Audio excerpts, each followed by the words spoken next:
What is up today, my friend? Today, I want to say I'm at about 85% capacity in terms of vocals right now. I can talk. I mean, you sound pretty good. It's getting there. It's much better. It's much better. And that's exciting to me because I've just been missing the sound of my own voice. I'm one of those people, you know. I like to talk. I like to express myself, disrespect myself. But anyway, how's your week been, Marv? Talk me through it, son. I mean, after hearing that little snippet of rap from you, the big dog. Oh, yes. Sounds pretty good. Yes. Yeah, I've had a pretty good week. Just trying to sort mastering for my album coming out, which I've mentioned. I think have I mentioned it. I think I might have mentioned it a couple of times, you know. I want very much at the end stage. I want to hear you talk about it. I want to hear you talk about it. It's exciting. I'm on 2 tracks. Amazing. Best tracks on the album. Wow. That's if they make it, mate. I might. Or if they change my mind. He might cut Mez out. He might cut Mez. If they do, send a letter to his house, which is. So yeah, send a letter to his house. That's his address. Yeah. I don't even think I know your address off by heart, to be honest, mate. Well, you're not my true friend then. You don't know mine, so I've remember that.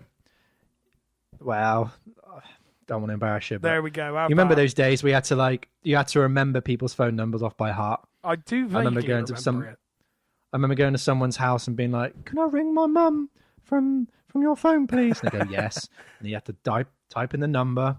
Can I stay a bit longer?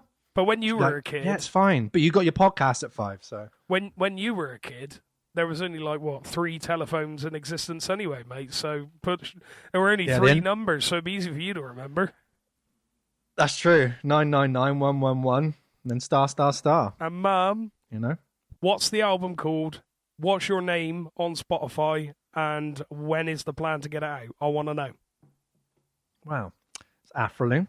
Afralune, which I found out at the weekend. Alexa cannot do. You say Afralune, it comes up Avril Lavigne, so that's great then. Fair enough. It'll be called Wherever You Go, There You Are, and I'm going to be hopefully getting it all sorted before the end of this week, and I submit it, so it'll probably be about a couple of weeks' time, but I will announce it all on my socials, which will all be the same: facebook.com/Afralune, instagram.com/Afralune. And if not, just go on our Instagram. Go on the 50 Ways Podcast Instagram, and there's probably some stories up there or some tags. Or we'll direct you. I'll let you do a nice appreciation post of me saying how wonderful I am. Well, I'm not going to do that because your head's harsh. Your head's already too big for your hat and your headphones there. So I think we'll just you can do it. You can define your own music in yourself. Absolutely harsh. Doesn't know my address. Doesn't know my phone number. Won't support me and my musical endeavours. And then has a go at the hat and the ear thing. Marv, just delete my number. Oh, hey James, Christopher George Albert Lee Merrett. How's your week been? Yeah, my week's been okay. I've been working a fair bit more. Been listening to loads of music. Been playing loads of guitar, and I'm posting videos again. I'm posting videos tell us again. What's your Instagram handle to find you shredding some lovely guitar over some tunes? So my handle is all lowercase. It's James_Merrett_guitar. And you love that. You can find me playing everything from Lizzo to Death to Metallica to Dire Straits.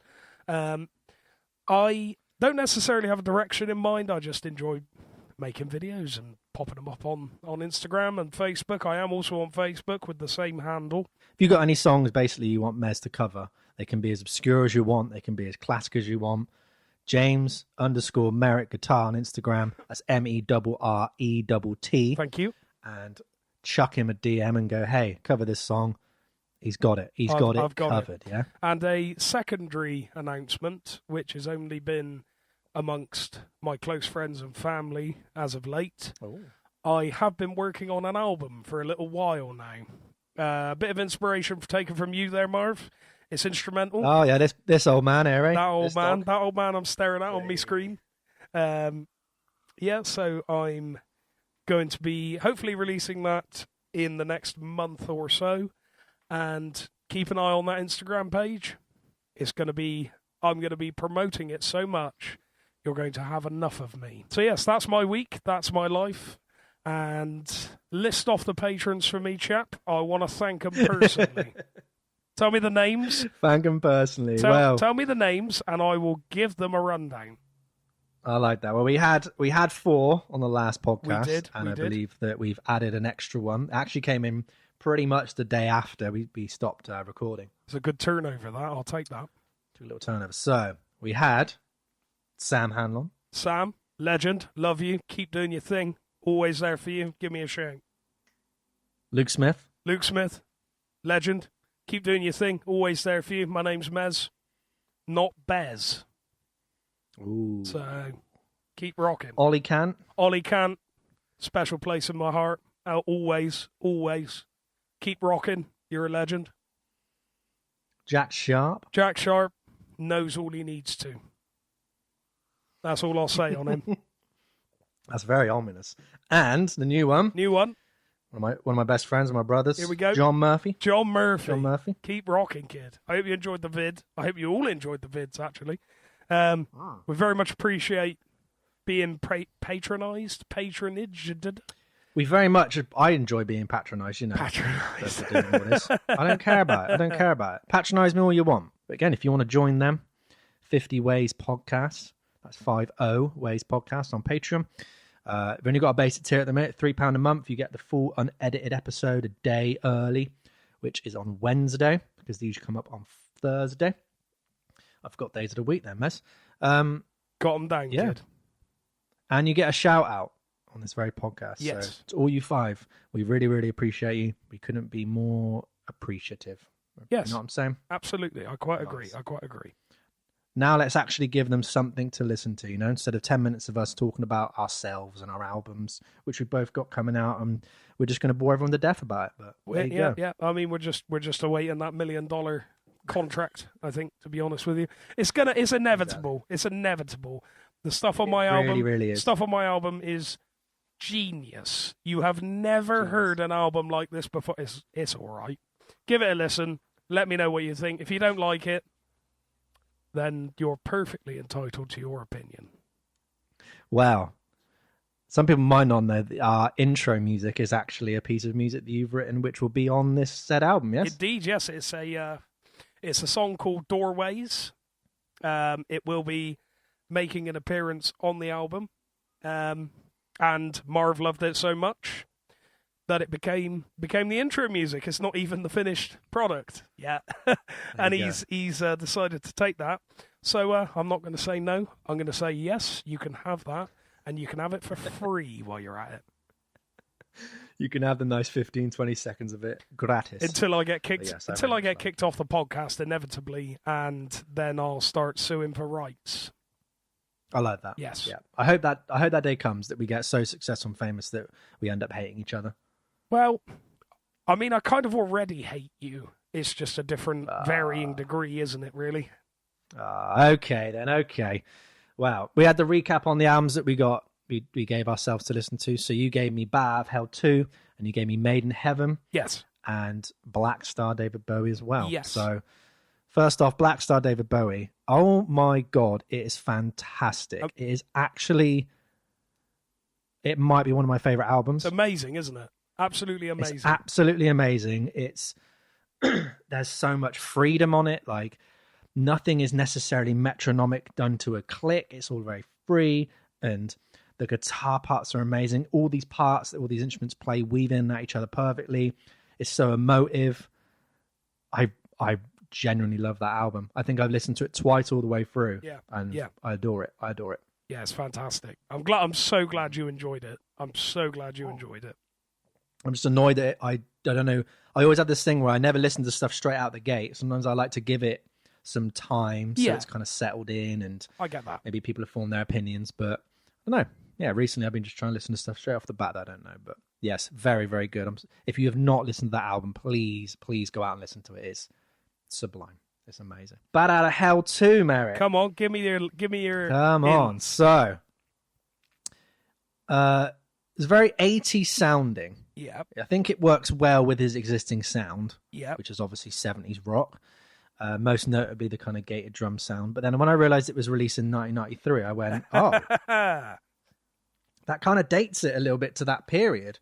I mean, I know that kind of early 90s was starting to shy away from all that sound, obviously with grunge coming in and stuff. Ironically trying to getting drum sounds back to the 70s sounds. But I still think it worked. I still think it worked in terms of Meatloaf. For now, I'm going to put that Meatloaf back on the shelf. You know, I'm going to wrap it up in some cling film, put it up on the shelf, and maybe wait till I'm a little bit hungry for it again.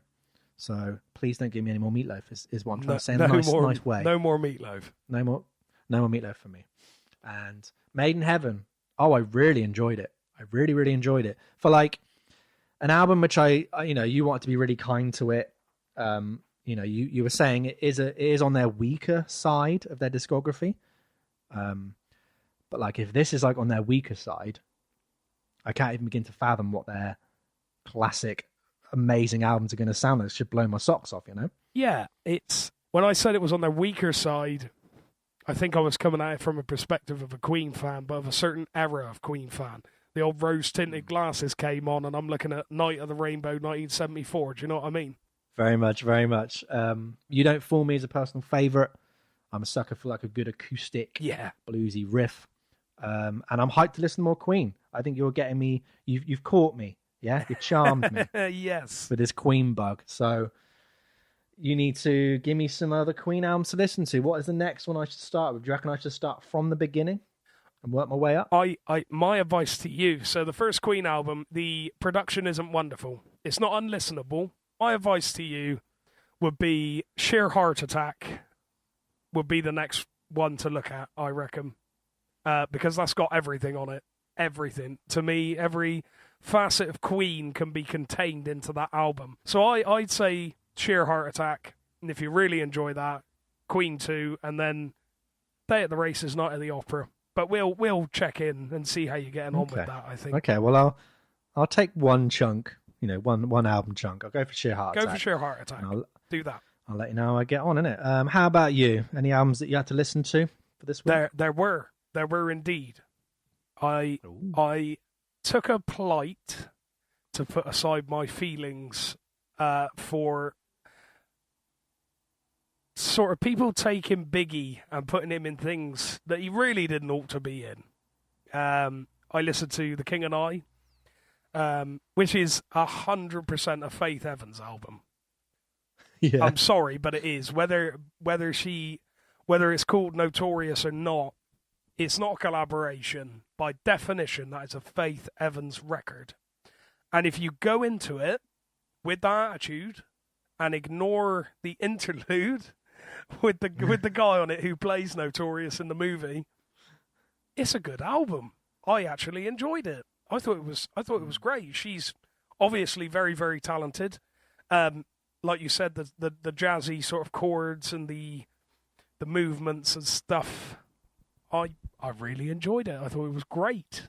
I do agree there are some points where Notorious is crowbarred in, and I don't love that. But it, as I said, I really enjoyed it. I thought it was as a standalone album. See it as a Faith Evans record. You're going to enjoy it. You're going to go into it. Nice. But 10 Wife Commandments, draw the line there. Yeah, you've just brought that up, haven't you? No. Yeah, I have to because it's very important. No, just no. That's my.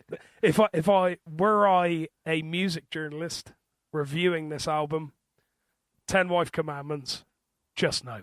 But yeah, this is again exactly what we're trying to prove here on this podcast. Yeah. Is like, just because you've read, an article like the 20 worst posthumous albums of all time, and you read it and it's like, this is just completely unsalvageable and it's desecration and all these things, and that already gives you a preconceived notion of what you think it should sound like. You go in that, you remember what the person said, and then you listen to it and you kind of go, yeah, it is really, really bad. But we're just telling you, no, like, the whole point of music is that it's very subjective. It's very personal to the person that's listening to it. Yeah. And we're just saying to you, okay, take those preconceived notions aside. We're going to listen to it. We'll kind of say, we're agreeing that maybe that's not their best work. You know, we're not going to polish a turd and be like, The King and I is like Biggie's best work. You'll be an idiot if you... Yeah. But we're just saying, you know, like, I think it's a really interesting look into how a relationship worked and then broke down, and it's someone's side of it, someone who was actually there. But yeah, I think you do quite good justice, my friend. Marv, what are we doing this week? We are doing the topic of live albums. Not just live albums, though. How do you mean not just live albums? Well, I thought we were having a particular focus on ones that were considered not as good as some people might consider them. Well, I think the listeners of the podcast already know that we're going to pick the bad albums from the thing, and then, you know, kind of that's the whole point of the thing. You know what I'm saying? Like, yeah, but I just think it's important to make. They're all idiots. They ain't gonna. They can't do this. They're all idiots. They're just lap a penny old crap we're going to talk about. Come on. I don't think they're idiots. I think they're very intelligent, and I think they should be heard. Let's switch our microphones back on. Anyway, microphone back on. Lovely listeners. Yeah, we're all back. We're all loving it. Anyways, so yes, live albums, topic of that. And I don't have a lot of live albums in my collection. I haven't really been a live album collector. I much prefer studio albums. If I have anything live, it's usually a DVD because I just want to see how it's performed. Maybe I want to see how certain guitar parts are played. Maybe they're a certain spectacle. Do you have a lot of live albums yourself? Are you a live album collector? What's your thoughts? I don't have a lot of live albums, but as we've discussed before, I tend to buy the ones that I've heard before, or I've heard were good, or etc., etc. I've got about 12,000 Queen live. No, not that many. Do you like Queen? I'm starting to think that you actually like Queen a little bit. It could be thought of as a fan. I do think. Consider it. We'll put a little poll out. We'll ask everybody. Do you think Merrett would like Queen? Do you think he should get into Queen? Yeah. You know, they're a promotional tool. They're a product. Yep. You know, as sad as it is to say, even if it is music and art, when you get signed to a major label, you want to make money from it. It has to become a product, and people want it to sell. So you could view them maybe as like a good promotional tool to kind of convince fans to come out. Maybe the fan was at the show and wants like kind of a souvenir, like a memento. But, you know, to an artist, maybe a live album's like a good stopgap because you can kind of go, we've been hitting the road pretty hard releasing albums. I need a bit of a rest. Here's what we've kind of done. Let's just put that out there. Give me some time. You know, it fulfills record company contracts of a certain amount of albums.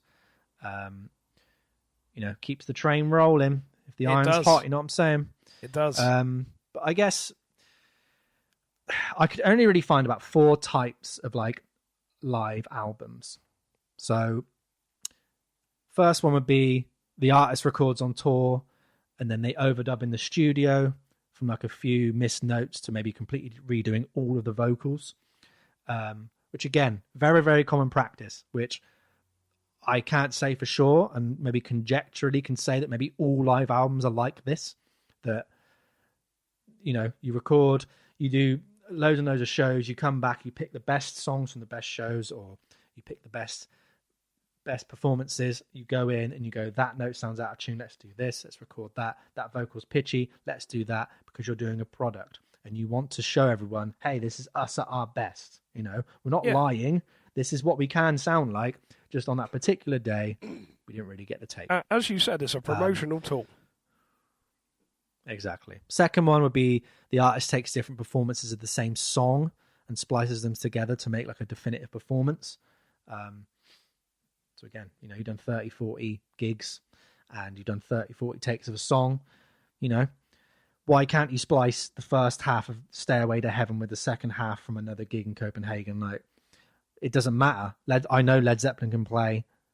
I know Led Zeppelin can perform well. So why would I want to go through and listen to like a terrible, terrible second half of a song when I'm buying a live album and I want to hear it done well, you know? Yeah, of course. Absolutely. But again, all gets contested. Third one would be like the artist takes different songs from different performances to make a complete live set list. And the last one, which seems a little bit not as common, would be that the artist records themselves live without any overdubs or swapping of songs. and maybe with a little bit of post-production, just kind of puts out what was on the night. Exactly the same songs, all the same recordings and performances, and they just do a little bit of post-production tweaks, and there you go. No studio overdubbing, no nothing. And then you obviously have bootlegs. So bootlegs maybe not being so common nowadays, but like especially in like Led Zeppelin, like we said, early 70s rock bands. So the one I picked was a guy called George Strait, and it's from the album The Cowboy Rides Away, live from AT&T Stadium. Now this one falls under the category of the last one I mentioned, which was the artist records it live without any overdubs, swapping songs. It's just what you hear on the night, slight post-production stuff. Now, I'm going to go out on a limb and say that you've never heard of this guy, George Strait. Never in my life. I have never, ever heard of this guy in my life until I was reading some articles. Now, he is monstrously huge. Now, when I say monstrously huge, Merrett, he is massive. Not in terms of what he looks like. I'm saying he's a pretty well-built man. I'm saying in terms of his accomplishments. Oh, my Lord, let me read you like some of his lists. He's a country star, right? He's a country star. So okay, yeah. The most country music awards and Academy of Country Music nominations and wins than any artist. Most number one hits on Billboard's Hot Country Songs, which is 44. Wow. The most number one hits by any artist. He's had 61 number one hits. Good Lord. 13 multi-platinum, 33 platinum, and 38 gold album certifications. Third behind Elvis and the Beatles. He's the 12th best-selling artist in America. He's the only artist to ever win Artist of the Decade in 3 different decades. And the oldest winner, I think, Country Music Awards there. Had a 30-year consecutive top 10 single run with every single he released. And recorded the most number one songs and top 5 songs in history. Pretty rich dude, then. Pretty rich dude, and insanely famous and successful. And how I've never heard of his name uttered once. That's crazy. Beyond me. That's absolutely crazy. I would bet my last bottom dollar, baby, that I could say, do you know who George Strait is? Most people go, don't have a clue. What's great is he has a greatest hits album, and it's called 50 Number Ones. Like, oh, Georgie baby. I love Georgie that. baby. Look at that. Just everyone's putting out their stuff. Oh, I'm number one. He's just there like, yeah, you got 50 of them. Boom. Yes. You can only dream of that success. It's insane. Also, side note, I've just looked him up on Spotify, and the header photo is just him in like a 10-gallon hat with a sign that just says choice cut steaks behind him. Love this guy. Love this guy. So this album here was his farewell from touring. This is his last ever gig he's ever going to do. Along with him and all of his accolades, his super accolades, one of the most successful people in music ever to ever do it. This concert, of course, breaks the record for the most single show attendance. 104,793 people. I mean, that's still a lot of people. That's a lot. You're playing to them. That's insane. George, that's a lot of people. Got my respect, mate. Huge amount of respect. So, okay, this album, George Strait, he's going to sell millions. Anything he does. He's a continued commercial success. I wouldn't say that he's put out anything terrible. He's always kind of stayed on this kind of country music route. And this album is by no means like a failure. It's not a shit show. It's not not necessarily unlistenable. We'll get to that. The songs are amazing. Yeah. Spanning his whole career, they're all stone cold classics. 50 number ones. The guy's done a greatest hits album. He's got 61 number one hits. You know what I mean? He's killing the game. But the overall production's very good. The playing's very fantastic. I think it's very pleasing to the ear. But one thing I was not expecting was the amount of auto-tune on this guy's voice. It's closer to T-Pain than it is normal pop. I was going to ask that. Is it like T-Pain level? Yeah. we'll have to use T-Pain as a good reference because that's what everyone else does anyway. But for people who don't know what auto-tune is, that's kind of the umbrella term. It was introduced in probably 97, 98 period. Something like that, yeah. Cher, believed by Cher being the first kind of big song that used it as an effect on her voice. But basically it's a studio tool that if a singer has done a take and there's a couple of notes which aren't on key or on pitch, you can kind of grab the note with this thing, it detects it, and you can move the note, manipulate it around to get it to the right note. A popular one that we know is Melodyne. We've seen it done in the studio countless times.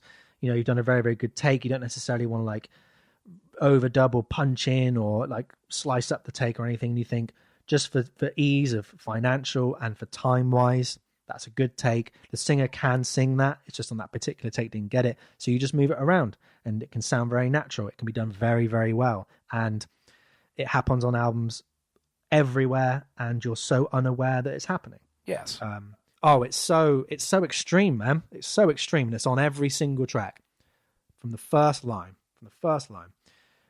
It sounds like someone that kind of like, they got the album ready, got it recorded, got back and went, right, we're in George Strait's mega mansion mixing hut studio. We're doing this. And they've kind of done, they've printed the final version, right? They've saved it. They've gone, hey, Donnie, hey, come in here, mate. Look at this thing. This is mental, innit, right? Auto-tune, mix. Turned it all the way up. Hey, Jesus. That's hilarious, that is, mate. That's funny, innit? Hey, bloody hell, son. Get back and make some teas. Yeah. Get back and make some steaks, yeah? But then he's kind of accidentally auto-saved it, and that's the one that's been shipped to the record label. Oh, man. But anyway, the first track, check yes or no. The pop after he gets his introduction is like insane. It's amazing. He's walking out to over 100,000 fans. Insane. Absolutely insane. Just can't fathom it. He's just casually walking out. But the first line, it started way back in third grade as the first line. It's so warbly from the auto-tune that it's instantly recognizable that something's been like altered. Yeah. Or touched up. Because again, you're listening to a live album. So your brain is already in that mode of, okay, this isn't a studio thing. I know you kind of know what to expect. Crowd noise. Maybe some things aren't necessarily as audible or as heard. Kind of got to account for everything. But yeah, this instantly, the second you hear that auto-tune, you kind of go, oh, wow. It almost gets you back into like a studio album mindset because it's that heavily doctored. But more to the extreme point of like, it's like the shared beliefing or the T-Pain thing. We were like, okay, there's this country star that I know can sing and like this has now been put on it. Has he decided to do that himself? Is it like a conscious artistic decision when it didn't need to be done in the first place? There's videos on YouTube where there's no auto-tune at all. People have filmed the concert. So he wasn't using auto-tune live. So that's not necessarily the problem there. No. It's definitely put on afterwards. But it's just weird to hear. It was so out of the blue and it really just marks the whole record. It marks the whole album. You know, the fact that it is George Strait and the fact that it has amazing songs and they're played very, very well is in its favor. But to try and get past that auto-tune is next to impossible, you know? So I don't know, Merrett. Like, how would you explain that? How would you explain how that auto-tune got on there in the first place? I mean, it sounds like the story you gave where the producer was just kind of like, auto-save, oh, we'll change something there. Yeah. That's already saved. That's fine, that. Yeah. All right, label. Yeah, it's on the way, mate. I can't see that working. So obviously, as we've already discussed, auto-tune can be used to correct, but it also can be used as an expression of creativity. To me, so I haven't listened to this album, obviously. The fact that it's a country album with that much auto-tune on it, that it's audibly, you're aware of it from the first couple of words, I can imagine that must be like the most disjointed thing ever. That must be very, very strange. I mean, obviously, at this point in his career, I can imagine him apologizing, but there can't be any like mass hysteria or worry because it's George Strait. Like, this dude, he's got nothing to prove. He's like, he is just walking out celebrating, just playing them hits. He's potentially biggest player in the country game. Like, he's chilling. He don't care.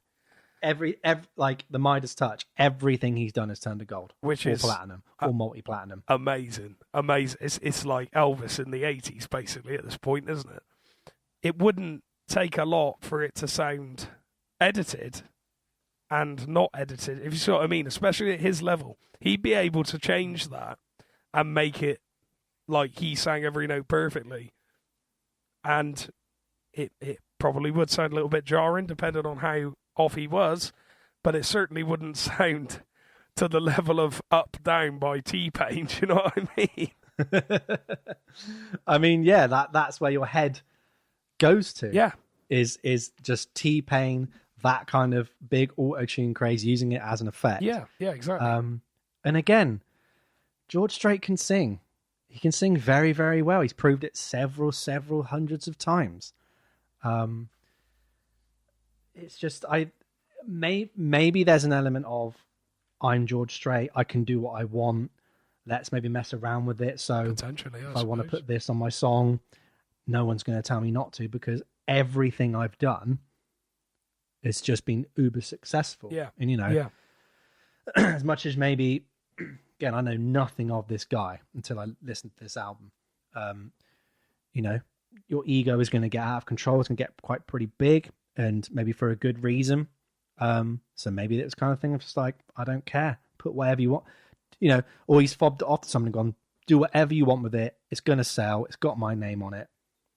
He's selling steaks out of his back house. He knows what he's doing, all right? Yeah, not just steaks, but prime cuts. But yeah, maybe that was what it was. My kind of educated guess will be that, AT&T were a big part of this. They probably funded it. It was in their stadium. So probably some monetary gain there. And maybe they have a say in terms of how the album sounds. Now, it could have been up to them to, they may have wanted a nice polished product that works. It was a TV special as well. And apparently on the TV special, the same auto-tune was there. So I guess the DVD version, the CD version is all the same. Maybe it was out of his hands, and which is scary because you think of how successful and how influential and important this guy is, George Strait, that he even, he's got all the resources that maybe it was even out of his control then that he couldn't rectify that issue. That first verse on the first song, Check Yes or No, which again is a great song, but that's the best example of what the whole album sounds like. It's most auto-tuned. Notes are getting grabbed by the software so violently that it's kind of really distracting. Murder on Music Row is also quite a heavy offender. The grabbing of notes needs to be heard on every single line. Every line of the song, you can just hear some quite drastic auto-tune. Again, we're not talking soft auto-tune. There may be slight patches through this whole album where the auto-tune works, but mostly it is just very over the top and very much a heavy offender. Here for a Long Time, which is what Sheryl Crow was on, that first chorus harmony is just it's just so fake, so plastic, and especially for musicians, you just hear it straight away and you just cannot switch it off. So for a vocalist, it must be twice as horrible to have to sit through. Jason Aldean, who I've never heard of again, they do a song called Full Hearted Memory, which I think is an old song. I very much enjoyed the song, but yeah, just the fact that he was damn, he sung that good. Yeah, it's just so auto-tuned. That's track 3. Wow. It really kind of ironically caps off the kind of glaring problem. I would say the least offensive is A Showman's Life. It's actually a bearable listen. So if you do want to listen to this album, I do encourage you to listen to it because it's just interesting. It's so interesting that it has piqued my interest. Yeah, something of that magnitude that has gone horribly wrong, horribly over the top, has happened to someone of this caliber. Think of that on a Beatles record or an Elvis record. That much auto-tune, T-Pain level auto-tune. Imagine if the Beatles done all of their studio out there, Sgt. Pepper's remastered for the 78th anniversary, and all the lines are auto-tuned to oblivion. You'd be this is, sorry, no, it'd be discarded. It'd be generally hated across the board. Yeah, it would. Absolutely, yeah. I just really think it would. Who signed off on it to me, it would be AT&T. It would be someone higher up there that's just gone, this is a product, it's definitely going to sell. They have no worries about how it will do performance-wise. Again, I think it hit top 10, top 5, so guaranteed money all round. And people love George Strait. What do you think your kind of guess would be on something like that?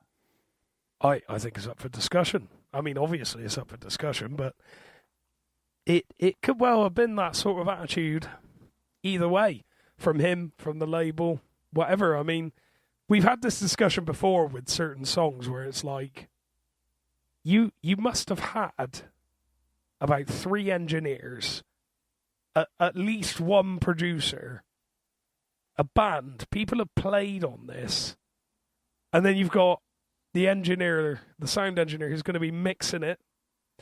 Then if it's big enough, it's going to be taken to another location to master it.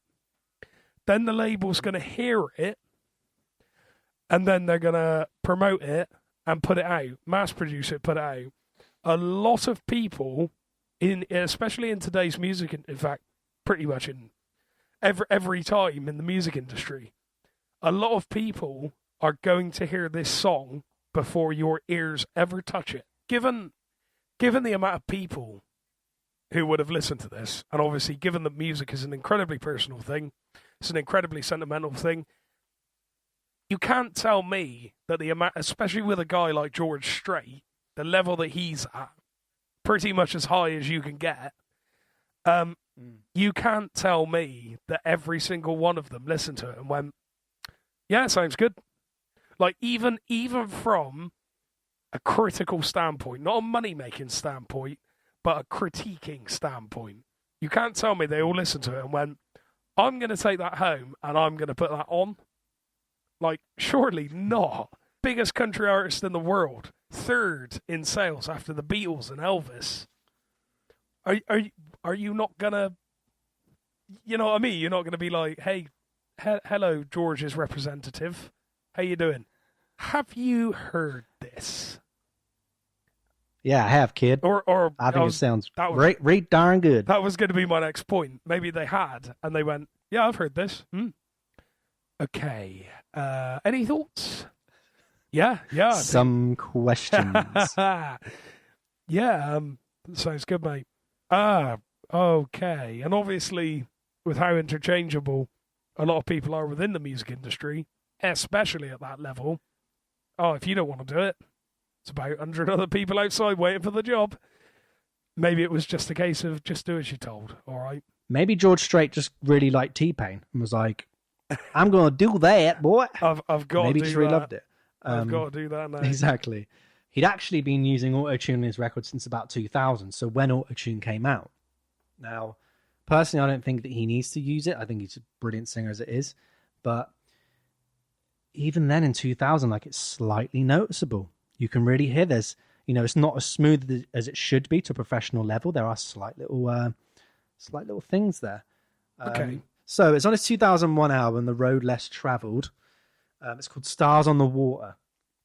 Now, it's very much in the vein of this live album. And that's on a studio record. When you get to the chorus, it's it's taking the notes, it's grabbing it and manipulating it straight down. And it has that T-Pain-y kind of effect.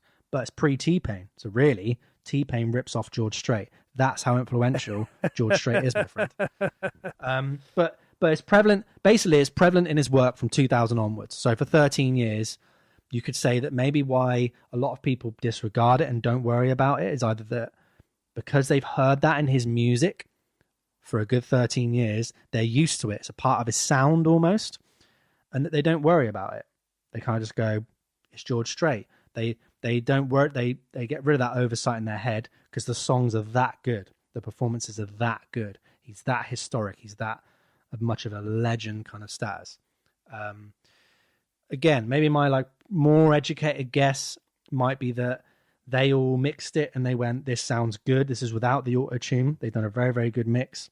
Maybe they've done slight Melodyne auto-tune adjustments that sound natural. And then when they send that off to AT&T, because there might be a different contract in terms of performances and who owns the rights to the performance itself or the audio and the video, AT&T then might have got their own mixers to then add all this stuff on. that might be a good logical guess. But then that kind of then doesn't follow the narrative that his studio works post 2000, especially that Stars on the Water song, has very, very violent auto-tune on it. It's very baffling to me because it's such a massive part of this record that you can't switch your brain off from it. It is there. It's the vocals. The vocals are the songs. And it's just glaring you in the face. And,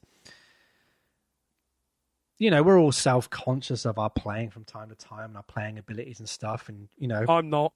It comes with becoming a fully rounded kind of player.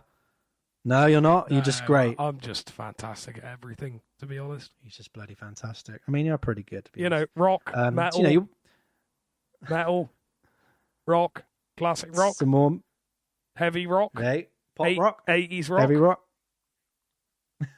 new wave of British heavy rock, American Any rock, more? modern rock, country James rock. _Merrett guitar for all of your. Oh, he's added country rock. He's going to do George Strait. I'm going to start. We should do a George Strait video. I should now, shouldn't I? Really? Yeah, I think like it's just a weird one. I think that with auto-tune especially, I think it implies to maybe just general public that you can't sing.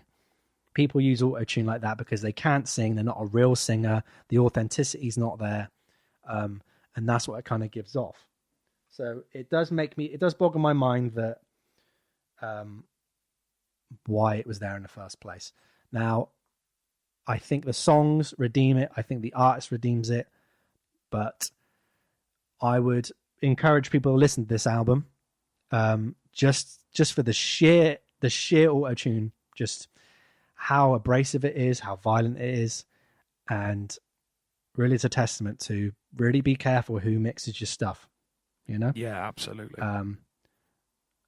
And go listen to him. He's got amazing songs. Start with the 50 greatest hits, you know, only 50, you know, come on, George, mate. Slacking, man. 50. Come on, mate. Come on. I'm going to go and listen to that album. Where is the line between leaving in a mistake and rectifying a mistake? Like, what should it be? Should it be a couple of kick drum hits if the band goes out of time, if there's a flubbed vocal here and there? Do you want everything to kind of be sterilized and to be changed and altered? Auto-tuned vocals, who knows, maybe replayed guitars, replayed drums, replayed harmonies. Where do you think the line is drawn, Merrett? Do you think that, you know, do you want to hear Freddie Mercury go out of tune and, you know, maybe badly so, and maybe Brian May's guitar goes out of tune? Like, do you want to hear that for the authenticity kind of angle? Or are you happy that as long as it's done tastefully, as long as the certain things have been touched right and can almost be like undetected, you know, because you're not going to know if something's been auto-tuned very, very well. We're never going to know. But do you think that's acceptable? Where do you kind of draw the line yourself? It's hard to say. It's really difficult to say. I think, as I said last time, I think the buck kind of stops with the family, with the friends, with the people who have worked with them. I don't know. See, because Freddie Mercury, for example, he was very critical about his piano playing. He didn't think he was a good pianist at all. When in reality, some of the lines you hear are ridiculous. Very, very. I mean, don't stop me now is like, I would say quite hard, quite a challenging piece to play live. Perfectly, yeah, absolutely. You know, especially trying to do the harmonies as well for me. Like, I like the raw experience. If he goes out of tune, he goes out of tune. He's a human being, you know? He's a human being, and it's important to remember that. And it's something that a lot of us don't think about when we take our favourite bands into account. We don't want to see them mess up, but they are human beings. They're not superhuman. They're not computers. But I feel like we accept that and we reciprocate that simply because we enjoy the content they produce as much as we do. Do you see where I'm coming from there? I get exactly what you mean. I think, again, that human element is very important. I think it's funny to watch bands nearly shit the bed and go out of time a little bit, or a solo be flubbed or something like that. I think it adds into when you're actually watching somebody. I think that adds a lot. Maybe when I'm sat at home and I've spent £10, £15, £20, some form of metric of money on a live performance, and most of it is them on their off day, I think I'd be like, this is false advertising. This is not very good. You want people to like that. You want people to go to these live albums and CDs and DVDs to repeatedly watch them because they're of good quality. You don't want to just put on all your flaws. And again, you could have performed 50, 60 gigs that year on that touring cycle, 100 gigs, recorded them all. You know, you got to listen through and pick them. So, you know, you might do a very good, let's just pick Metallica. You might, you know, Enter Sandman might have been very, very good this one night in Ireland, but the solo has flubbed a little bit. But then you go to Copenhagen, and the solo is perfect. So, to me, I don't think there's no problem with getting Kirk's lead guitar track, pulling it over. Hey, it fits pretty well. Maybe time stretch little here and there, but it comes out as a good product. That to me is good. I don't want to be there like, oh, that's the one with the Kirk messing up solo. Because you think, well, no, like, I know that he's capable of doing it. I'm expecting that. I don't want to see that. If I want to see that, I'd go live. You know what I'm saying? Or like a YouTube clip of someone watching it live. I quite agree with you. I think it's human to make mistakes. I think it's acceptable to make mistakes because we all do. But just be aware that, you know, not everyone's going to enjoy that. And that is, that's the burden of opinion. That is the burden of opinion and what we're up to as well, you know. I've got so many notes on like my thoughts about what live is and all these things, but I want to hear your album pick, to be honest with you. So, Merrett, you go ahead. I'm going to take a back seat. I'm going to take a little swig of my squash. You tell me what album you listen to, please. So I focused on two albums during the course of this week to bring to the table.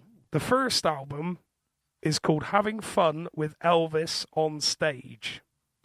Now, this is an Elvis Presley album. It was released in 1974, and by most people's own definition, it is a spoken word concert. There's a simple reason for that.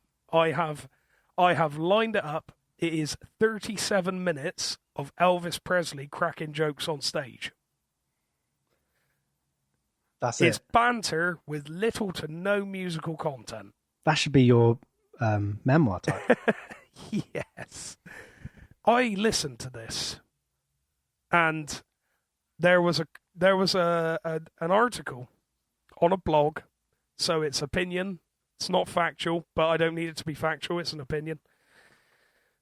And it simply reads, you know those live albums that are recorded at multiple concerts, and they sound a little bit disjointed, so one of the types that we were talking about. We'll take that album and then take away all of the music and just leave the stage banter. Now, I'm not joking. That is what this album is. When I said little to no, I'm talking about, you know, in between sets, Marv, where a band, we've done it ourselves. You'll kind of play the root chord, or you'll do like a couple of strikes on something. I don't know why we do it. I think it's a compromise to noodling. Yeah, it's like a weird nervousness of like I'm just gonna check, make sure it's working. I know what this chord is. I'm just gonna prep everyone that like this is gonna come up. Absolutely. Now, despite the intro I've given it, I see it as a relatively nice and sincere look into what Elvis was like without the music. I don't know how much you know about Elvis, personality-wise. He was quite an interesting human being, but when you become that famous and have that much money, you do become interesting at that point. When you're bigger than George Strait, yeah, which must be absolutely phenomenally insane. Good. That man was too famous. I do know a story, however, about when he was on the freeway and someone had broken down on the side of the road and they were trying to get AAA or whatever to come out and no one was answering.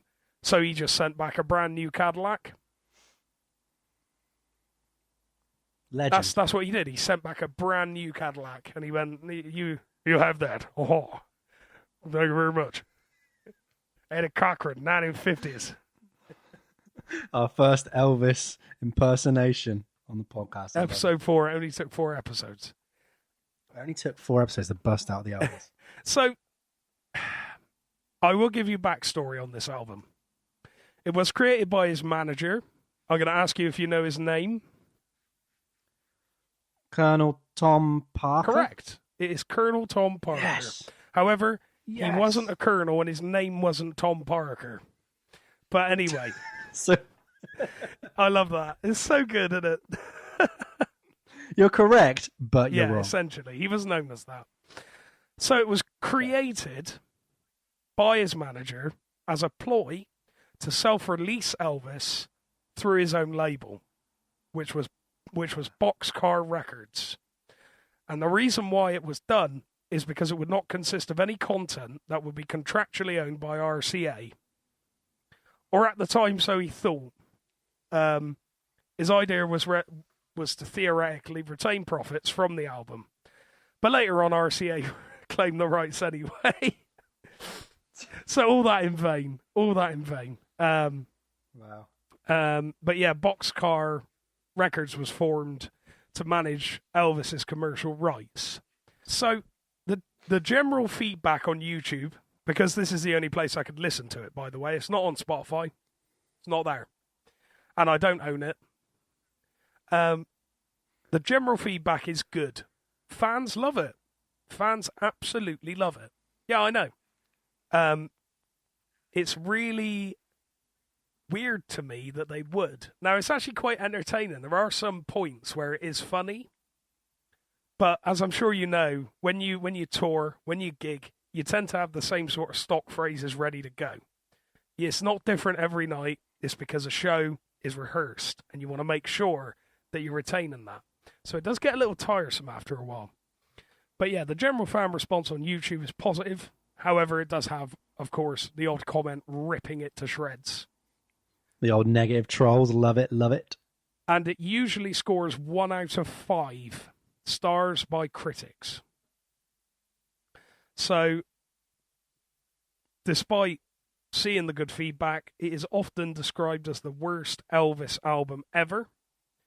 Because, of course, it is. There's basically no music on it. I'd like to know what it has outsold. You want to know what it's outsold? Yeah, that'd be interesting. When, like, if you compared it to, say, like a Drake record now or anything, I don't know. That would be, anything recent, you think? That would be interesting to know. But yeah, released in 1974. Like I said, I listened to this whole thing, which was difficult, but not impossible to get through. Even though it was about half an hour? Did it feel like half an hour? It felt longer. It felt way longer. But we're musicians. When we get the headphones in, we want to hear something good. Want to hear some popping tunes. Do you know what I mean?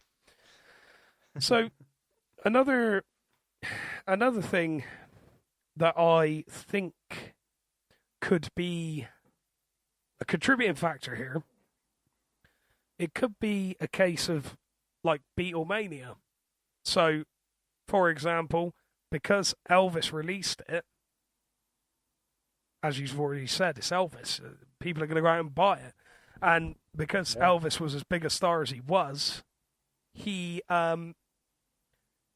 just had an enormous reach, didn't he? An enormous reach. There are a few stories in there which are quite good. He talks about when he first recorded, and he condenses down the whole timeline, very, very small. There's a point where he has a girl on stage, and so there's no video with this, or there might be a video, but I didn't see one. As what he's like, oh, it's your birthday, is it? And she's like, yeah, it is.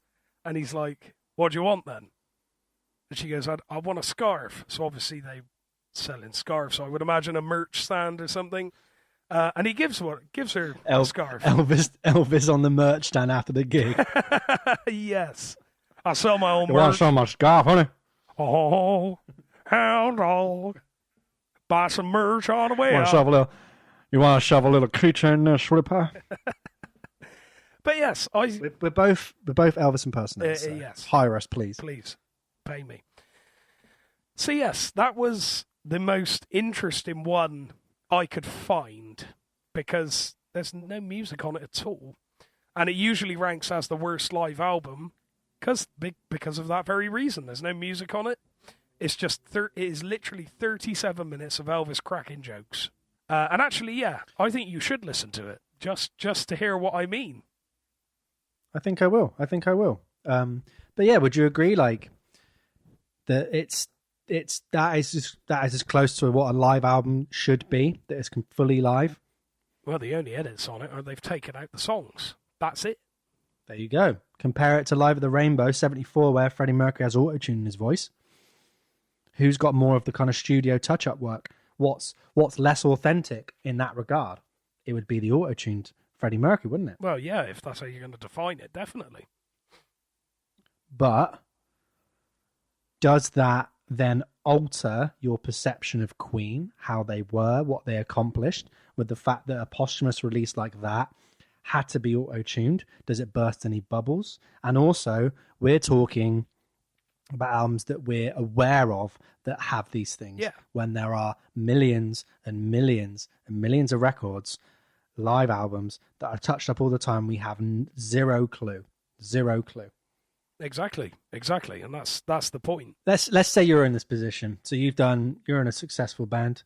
You've done a big, massive world tour. You're about to put together a live album, and you've picked out the songs which work from the dates which work. You've got a nice, let's say 15 to 16 track album ready to go. But they're like, hey, if you want to, we've set aside 2 weeks for you to do any overdubs you want, because we noticed on this song, rocking around the big old mezza boy, your big smash hit at the time, or Mez Shreds the Blues. That was your big hit.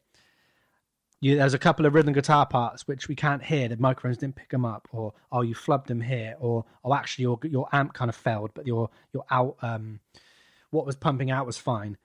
And they went, "Do you want to come in and re-record it?" You knew that it was going to sell like hotcakes. You know that it's a good product. How would you feel? Would you go in and re-record it? I feel like, for the benefit of my fans, I probably would, to be honest with you. Yeah. So, but what will your stance be? Do you think that's cheating? Do you think that you would be misrepresenting yourself? Or do you think that's like, I'm delivering a product, it's not something that I can't replicate live, people aren't going to be disappointed when they see me, why wouldn't I do that? But then where would you draw the line? We're back into the scenario of being a human being. A lot of the arrogance tends to come from things like older bands who basically just want to... They have that whole thing of, back in my day, you never had that, and you never had that. You were either good or you weren't. You could define yourself by that if you'd like, but I'm sure the Beatles had to put up with things like that. I'm sure Elvis had to put up with things like, back in my day, and, so... I think if you're going to let yourself be defined by one era of music, you're being a bit silly. You're being a silly goose there. There's that phrase again. Silly mother goose. So I think it's dependent on how you feel about it. I think it's dependent on how the label feels about it, because you've got to remember, no matter how sentimental your music is to you, this is still a product. This is still your business and your income. And if you sell it as it is because you want to live under the ruse of, well, no, AC/DC never did that in 1979. If you want to do that, that's absolutely fine. But do just be aware that when they release it and someone's going to buy it and go, this is bad, your sales are going to drop, kid. Yeah. So, yeah, whatever you want, whatever you like. Whatever you say, you're paying money for your live DVD. That's what we're saying. I weaved it in. Weaved it in there. Gonna weave that there. The George Strait one, to me, was just a good example of that's post-production. That is a live album through and through, just with a bad post-production choice on it. Now, I found 2 records which, from the 60s, which do the same thing. They are fake live albums. They both are basically studio recordings, and that they've overdubbed audience loops onto it and made you think that these are live recordings. Now, obviously in the 60s, I think early 60s, maybe late 50s as well, there wasn't really a lot of, say, especially in like pop and rock, there wasn't really a lot of live albums. It wasn't really a thing. So it was quite a rarity. The two I found, which I think are really good examples of these kind of fake live albums, Joey D and his Starlighters, the Peppermint Twisters, that's 61. And then there's Johnny Horton on Stage, 67. Joey D's like a kind of rock and roll kind of guy, kind of boogie woogie stuff. Johnny Horton is a good country singer. The Johnny Horton one is a posthumous one as well. It kind of adds a bit more to the kind of story. But they're both fully recorded in the studio. The loops are very noticeable. Now, obviously, this is the 60s. They're using tape. I don't know how long it would take for them to put in 30 to 40 minutes of audience noise recorded somewhere. Maybe it was possible, but that might cost a lot of money. But it's very, very, very noticeable. A bit like the auto-tune kind of situation, the George Strait. Okay. Thing. So in Joey D's case, what's funny is there's like these whistles. There's like a pattern of whistles that happen, and there's clinking of glasses. And you hear it every time. The second you notice that, you forget about the songs. You just wait for that to come round and round and round, and it becomes unnoticeable. Is that the right word? Yes. Not unnoticeable. You can't stop noticing it. There we go. Okay. I'll learn English. Conspicuous. Something like Shimmy Part 1, a song on there where the whole band fades out. So you're hearing this fade out, and then the audience are fading up. So it's not like this thing where, it's not this thing where they finish the song, they're kind of crashing out on the cymbals, like, duh, and then the audience are coming through and it's roaring. It is literally like I've got two faders, two volume controls. I'm putting the studio song down, and the audience are coming up like that. And it's so unnatural sounding. And whether that's a product of the times, like, you watch old TV shows like Doctor Who and sitcoms like that, and you're like, that obviously is fake. You can just tell these things are fake. Maybe it was effective at the time. For now, it's so not. It's probably a cash grab. This Joey D one, I think he was like a one-hit wonder kind of guy. And they just wanted to go, right, let's just milk the cow for as long as we can. The record company went, let's just make a live album, do whatever. And he'd done live albums after this as well, like actual genuine live albums. But yeah, to have this one was just very strange. I think the worst offender really to me is like, he's got Shimmy Baby Part 1 and Shimmy Baby Part 2. Now, they're the exact same recordings. Great. But Part 2 has just had saxophone put over the top. Not great. Nothing has changed. It's exactly the same. And you can hear the bits again. There's these whistles. You can hear these whistles and certain bits on the vocals where you're like, that's exactly the same. It's just, again, it's funny now. To me, it's just funny. I don't find that offensive. I think that's just a marketing. That's how maybe it was back in them days, not to echo your kind of thing of like, that's what they did in the 40s. That's what they did in these things. It was a very rare thing. If you can't even go see this Joey D guy and you can actually sit down and maybe have some sort of experience, live experience there, and you're a young kid, then why not? I think of all the times that I think of watching people live, it might be on YouTube. And I think of the countless bands that I could sit and watch a live concert, and I've never even gone and seen them live. But I'm like a devoted fan of theirs. But I would happily talk in conversation like now, and other times I'm like, yeah, that gig they did in 2008 was really good because this is this. And I'm like, I hadn't even been there. So in a sense, what's the difference? They kind of serve the same purpose, But yeah, I mean, what's your take so far on that? The kind of like the purposely making a fake live album. Do you think that's authentic as opposed to someone like Kiss doing a live 2, where there's varying degrees of like, it's literally just Peter Criss on the drums is the only live thing and that's it? Or apparently they were recording songs at sound check to about 100 people, then adding audience later. What are your thoughts there? I think that's bad. I'm not here for that. That to me is a very lazy way of gaining fast buck. It's crass. I think it insults the intelligence and the devotion of the fans. There's no real empathy for fans in that arena to me. I mean, the fans may have loved it. I could be completely wrong. But for them to be doing things like that, where it's literally a case of the band's being turned down and the roar of the crowd's being turned up, the same 4 or 5 stock sounds in terms of plates clinking, people talking, cheering, whatever, that's bad. That's poor. And if I bought that, I would be writing a very strongly worded letter to somebody. Because imagine that's your favourite band. Imagine that's your favourite song. And they've done that. To me, that's just pissing all over you, to be honest with you. Like the Johnny Horton one, right? So it's a posthumous album anyway. There's a few paragraphs by his wife on the back, kind of thanking everyone for their hours of, going through the hours of tape. I think even Johnny Cash kind of helped out, but I'm pretty convinced that studio recordings overdubbed with stage talking. So like there's separate bits of stage talking before the actual song kicks in. It's very noticeable because it's 2 different bits of quality. And the audience track gets turned up every time there's a solo and it goes back down again. It's very unnatural. So there's a song called Lost Highway where it's competing with the poor audio quality of Horton talking. Then it fades down and then you can hear the loop pop up then in the right speaker. It goes down in volume, kind of does not necessarily a click, but you hear it shift to the right. Yeah. Then it gets a bit louder, all while he's still introducing the song.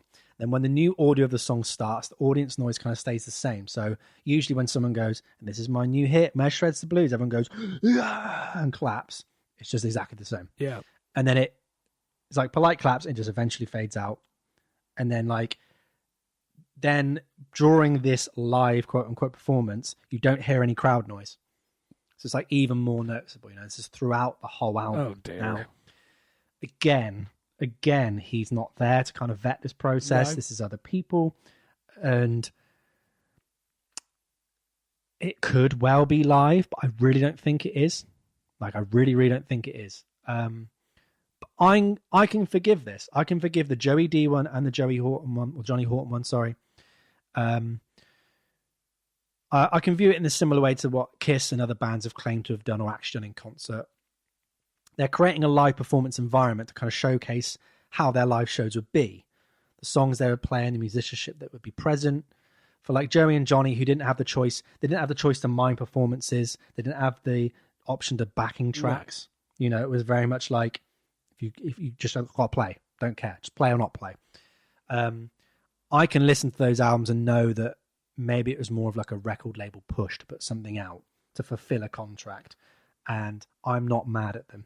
I think they have a certain charm, those old records. It's like a prototype for almost what has happened, like what the beast has become. And you could argue someone like Kiss 2, Kiss Alive 2 being worse than them, because it's exactly the same thing. It's studio recordings or them on stage playing to a couple of people, a couple of engineers, them putting audience stuff on, and countless other bands too.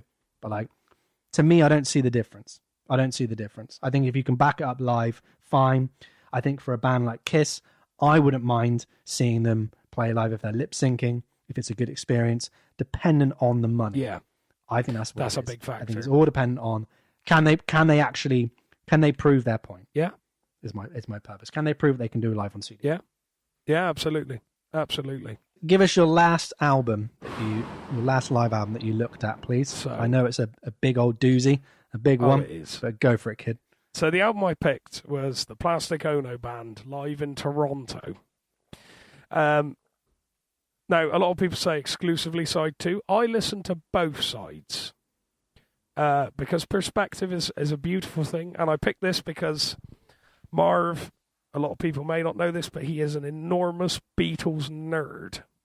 Huge Beatles nerd. Anytime I want confirmation on a fact, a little factoid, a little bit of information, or if I want to know how a guitar part's played, how they wrote this, anything at all, I go to Marv, because he is not wrong. The big dog. I don't think there is a single book on the Beatles you don't own. I've got quite a lot of them. There's nearly 2 minutes on the first track of nothing, like random intermittent noise. Guitars being strummed, guitars being tuned, just random noises. And then at 1:50, we get, okay, we're just going to do numbers that we know, because we've never played together before. And that was Mr. John Lennon that said that. Now, bear in mind, when I listened to this album, I didn't look at any backstory. I looked at the backstory as I was listening to it. And then Eric Clapton appeared. I was like, amazing, Clapton. I love Clapton. So, a quote from John Lennon himself.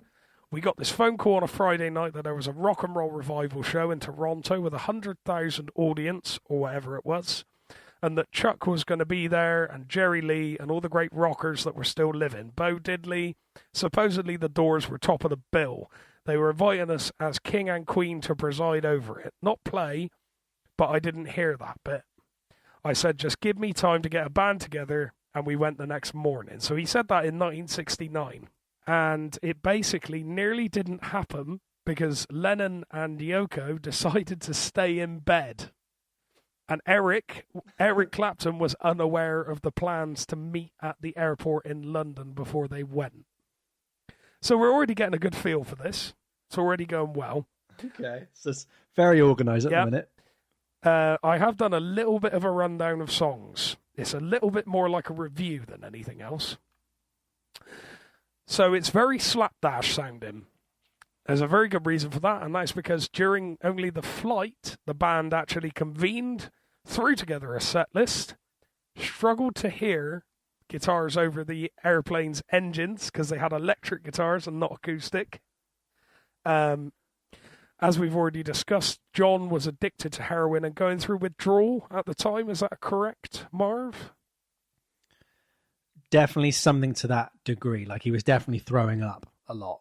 Probably a mixture of nervousness from, I mean, that was his first live performance, wasn't it, really, since the Beatles stopped touring. So probably a mixture of nervousness and heroin, but maybe the heroin had a lot to do with it. He does not look well.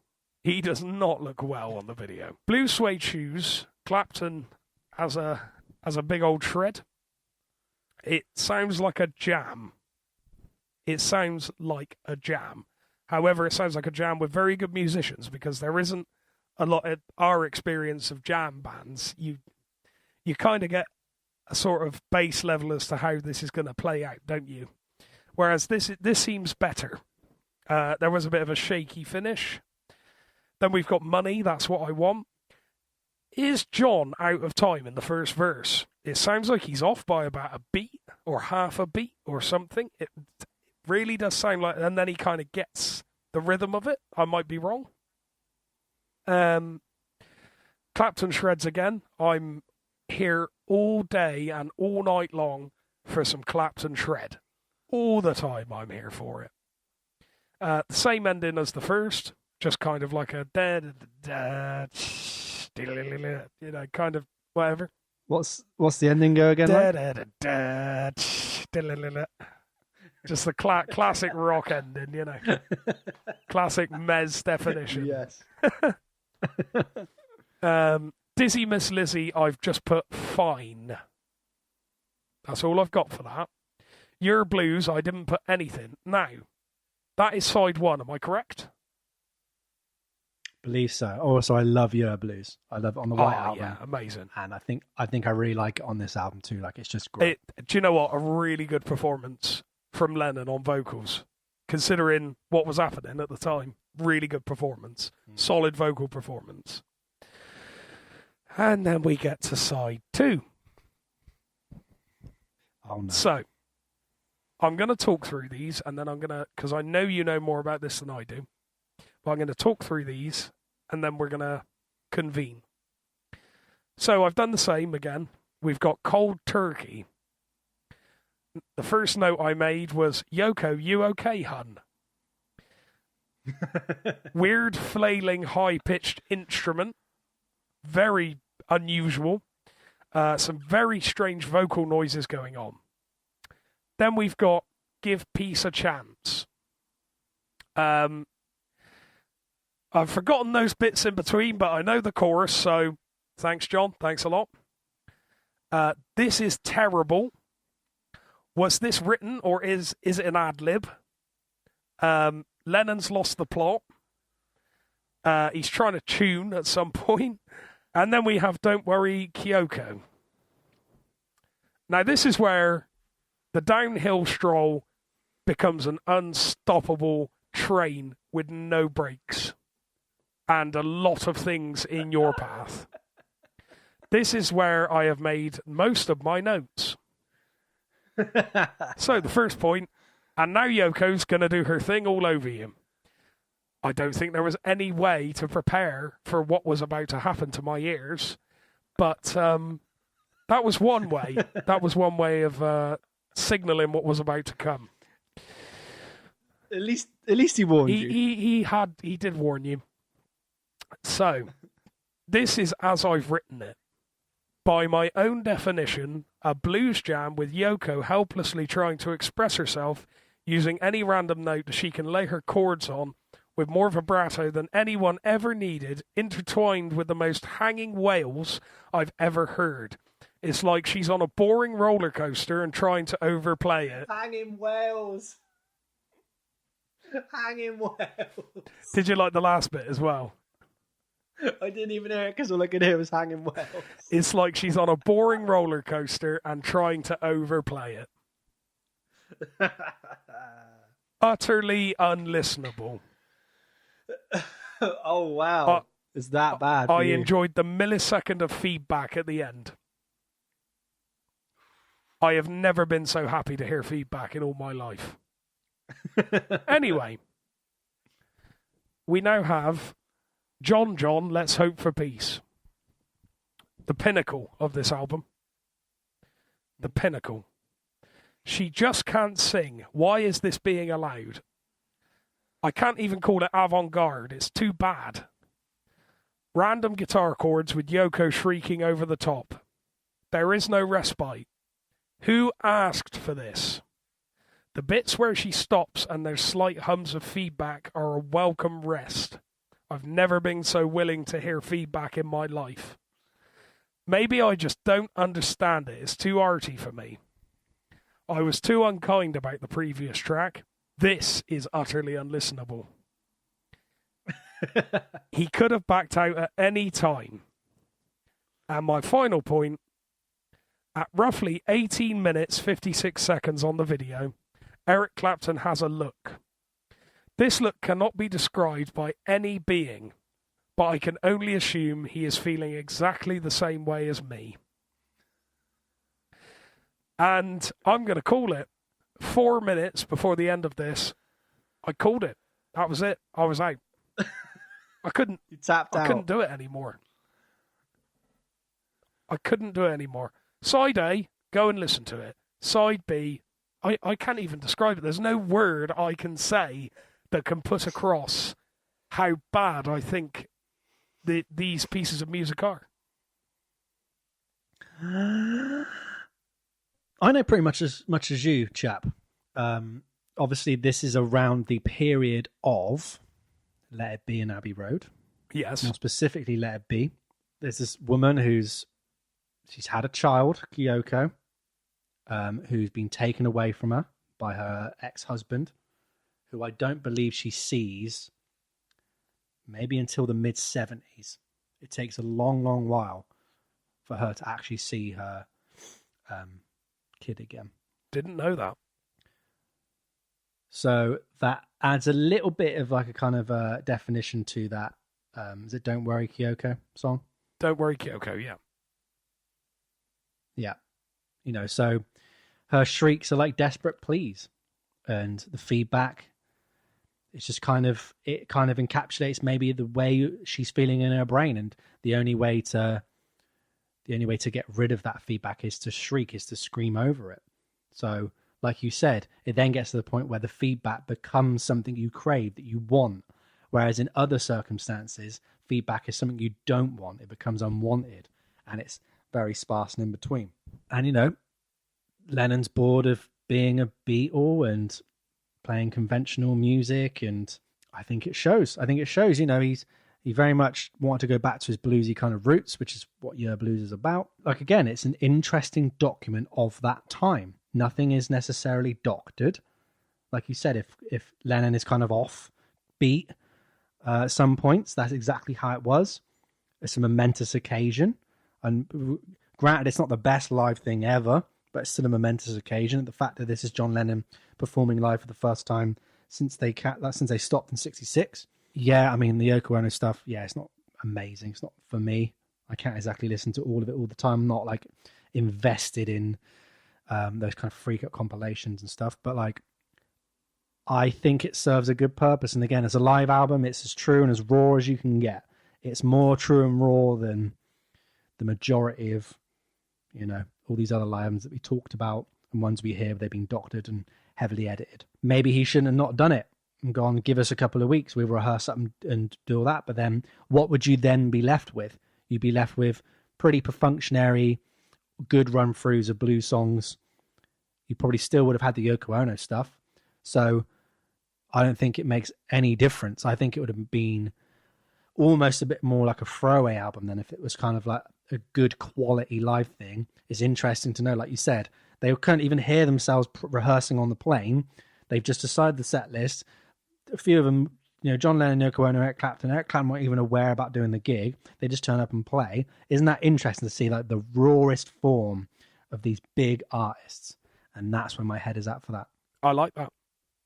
And do you know what? You've swayed me, because now it's not just, it's the classic, isn't it? Oh, bloody Yoko, she's off again. I don't think I'm ever going to listen to Don't Worry Kyoko or John, Let's Hope for Peace again.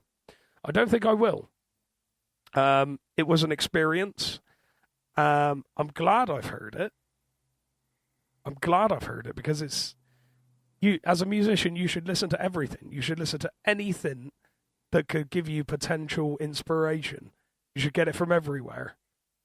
But like I said, obviously, I was viewing it from the unkind eyes of the fickle consumer.